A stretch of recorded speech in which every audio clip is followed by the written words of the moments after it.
was recently scrolling through our channel analytics and found out that 85% of you watching aren't subscribers. If you're one of these people and at any point in the video start enjoying yourself, consider subscribing to the channel. Thanks for listening and enjoy the video.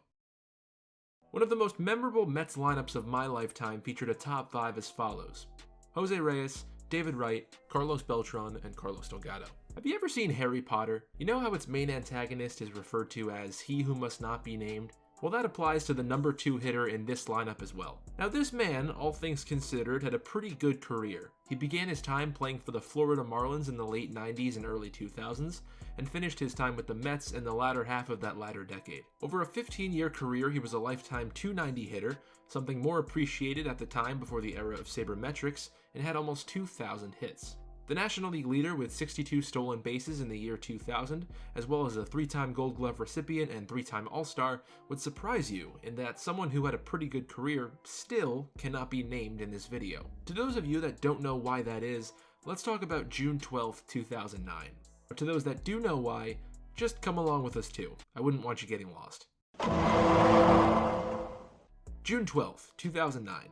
The Mets are playing the Yankees in the Bronx for Game 1 of the annual Subway Series. Before this video gets very sad, I'd like to go off topic for just a second. When I look back at older games like these, I like to check out the lineups to see if I could find anything that's more interesting looking back many years later. Now, looking at this game, one cool thing that jumps out at me right away: 3 players in the starting lineup for the Mets are actually relevant in news today. Of course, with Alex Cora and Carlos Beltran recently fired after the cheating news surfaced, and then the more less known Brian Schneider, who connects to the other two. Schneider was just hired as the Mets quality control coach to replace Luis Rojas, the man hired to replace, guess who, Carlos Beltran. On the Yankees side of things, Robinson Cano's on the Mets now, Jeter just made the news for his Hall of Fame induction, and Alex Rodriguez just became a meme at the Super Bowl. Cool stuff. Alright, I've put this off long enough, we've taken our detour, I can't keep delaying revisiting this haunting memory, let's go. So, this game was one of the best Subway Series games I had seen at that point in my life. There were like 6 lead changes, 5 homers in the game, and an 8-7 Mets lead heading into the bottom of the 9th inning. Alex Rodriguez steps up to the plate. The score is 8-7 Mets.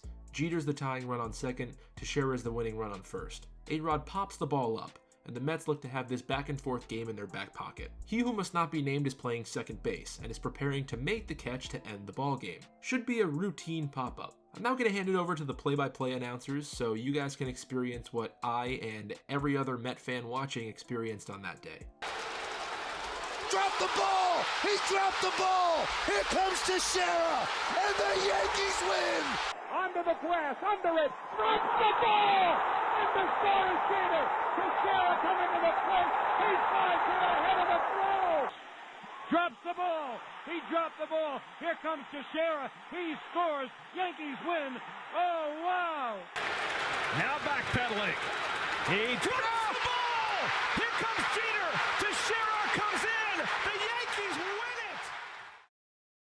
Here's a list of everybody I know who could have caught that ball. Me, my dog, David Wright, Alicia Keys, Andrew Yang, Scarlett Johansson, Patrick Mahomes, who was 13 years old at the time, Carmelo Anthony, the Peanut Guy in left field, any of the Bleacher Creatures, Elon Musk, any member of the Beatles, the How About Dat Girl, Steve Cohen, not Jeff Wilpon, Mike Chris, John Boy, Donald Glover, Buddy Harrelson, who was 65 years old at the time, Bilbo Baggins, Jar Jar Binks, and even a bucket if I put it in the right spot.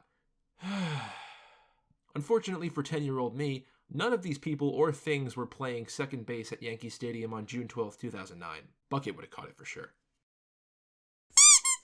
So the Mets lost the game in the most embarrassing way possible, in what was a crazy good back and forth game up to that point, and had to have it happen at Yankee Stadium of all places. This game and each game of the 2015 World Series are the only Mets games that I can mentally revisit and remember everything about how I felt, where I was, who I was watching the game with, and those memories of course are not very good. So he dropped the ball, literally and figuratively. Over his 15-year-long career, which came to an end after the following season, that one play is what he's most known for. Now, Marlins fans may remember him for his league-leading stolen base number in 2000, or maybe as the guy who hit that ball to Steve Bartman in the 2003 NLCS, or maybe just the guy who embarrassed their NL East rival in June of 2009.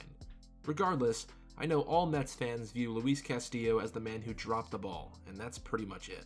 Yeah, I know, I said his name. While making this video, I've learned to forgive and move on. I started this video a boy, and I will leave this video a man, never again haunted during the night by memories of a not-so-distant past. The only way I could see myself ever revisiting this play again would be in a John Boy breakdown. That would be pretty awesome to see. Hey guys, I'm back in post-production here. I decided to do some research, and it turns out that John Boy actually did a breakdown of this back in 2018. I guess this was before he blew up.